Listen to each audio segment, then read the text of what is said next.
Le biogaz, ça peut toucher tout le monde, donc je pense que ça serait bien qu'ils permettent aux gens d'avoir des aides pour pouvoir faire l'acquisition, par exemple, d'un kit home biogaz. Ça leur permettrait de faire plus facilement l'acquisition d'un kit.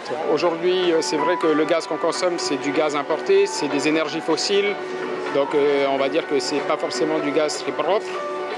Aujourd'hui, on permet aux gens, à partir de leurs biodéchets, de produire leur propre gaz. Donc on est dans une dynamique d'économie durable. En fait, il y a déjà des projets qui sont en cours, qui ont été mis en place par le gouvernement, comme faire une défiscalisation locale.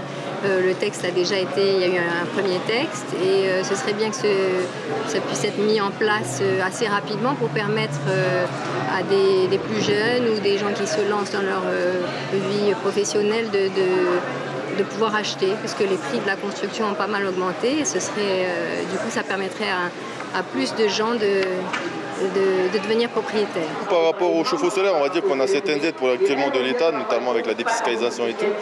On pourrait peut-être souhaiter plus d'aides, par exemple, je pense plus exonération par rapport aux particuliers. Au niveau du chauffe-eau solaire, je pense que ça va pour le moment, mais plus au niveau des panneaux solaires, on va dire qu'il y a des nouvelles aides qui sont sorties, mais ils ont quand même encore des difficultés à investir dans ce domaine par rapport au coût.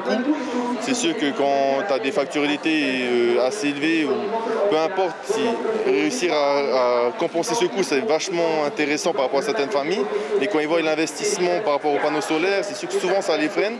Bon, on espère peut-être juste avoir des exonérations ou juste des aides par rapport de la politique, par rapport au territoire, ou voir ce qu'ils pourraient faire dans ce domaine.